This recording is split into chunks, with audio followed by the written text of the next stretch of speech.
Ranji trophy final. অবশেষে রুদ্ধশ্বাস একটি রোমাঞ্চকর ম্যাচে ফাইনাল জিতল সেই রঞ্জি ট্রফিতে রাজ করা সেই মুম্বাই। আবার মুম্বাই সেই রঞ্জি ট্রফিতে রাজ করতে আসলো। 42তম রঞ্জি তারা জিতলেন।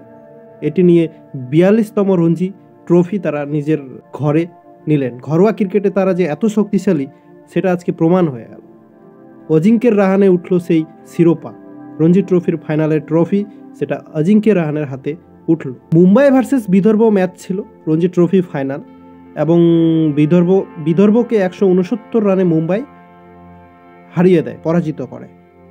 অবশেষে বিদর্ভর হয়ে অক্ষয় এবং হর্ষের যে লড়াকু ইনিংস সেটাও শেষ পর্যন্ত তাদেরকে রক্ষা করেনি।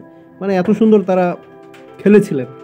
অক্ষয় আর হর্ষের যে সেঞ্চুরি আর হাফ সেঞ্চুরি, একসময় বোঝা যাচ্ছিল দুদিকেই ম্যাচ টান টান হচ্ছিল। যেমন বিদর্ভর দিকে কখনো ম্যাচ চলছিল মুম্বাইয়ের দিকে।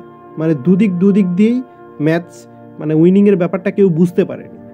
সেই 5 দিনের রঞ্জি ট্রফি ম্যাচ, আমাদের ঘরোয়া ক্রিকেট রঞ্জি ট্রফি জিতলো সেই অজিঙ্ক্য রাহানের টিম মুম্বাই। এবং আগে থেকে মুম্বাইয়ের রঞ্জি ট্রফিতে খুব রেকর্ড রয়েছে, তাই তো আজ 42তম রেকর্ড, এটি 42তম ট্রফি।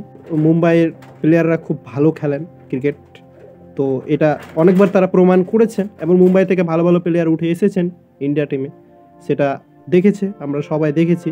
সচিন টেন্ডুলকরের মতো প্লেয়ার, রোহিত শর্মা, সবাই সেই ভালো ভালো মুম্বাই থেকেই সব বিলং করেন। তবে ওয়াংখেড়েতে মুম্বাই টসে জিতে প্রথমে ব্যাট করতে নামেন। মুম্বাই প্রথমে টসে জিতে ব্যাট করেন, এবং প্রথম ইনিংসে মুম্বাই প্রায় 224 রান করেন।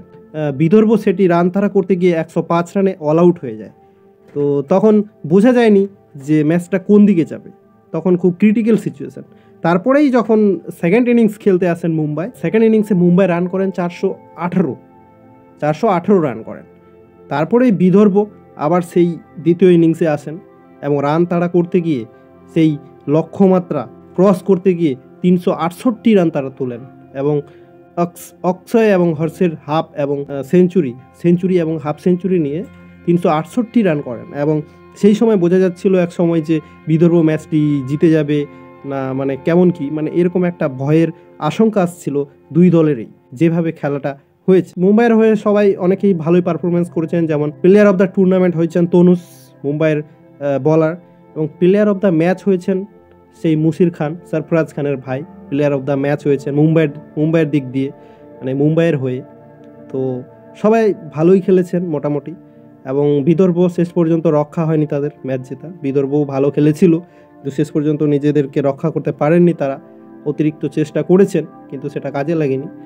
আর অজিঙ্ক্য রাহানে আমাদের টেস্টের লেজেন্ড, খুব ভালো প্লেয়ার। তারপরে ধবল কুলকার্নি খুব ভালো পারফরমেন্স করেছেন, তারও নাম বলা যায়। মোটামুটি সবাই মুম্বাই থেকে ভালো ভালো রান করেছেন, স্কোর করেছেন, তবেই মুম্বাই জিতেছেন। এবং বিদর্ভেরও কিছু প্লেয়ার খুব ভালো খেলেছে। তো বন্ধুরা, আজকের ভিডিও এতটুকুই। তো থ্যাংক ইউ ভিডিওটি দেখার জন্য। লাইক, শেয়ার, সাবস্ক্রাইব অবশ্যই করবেন।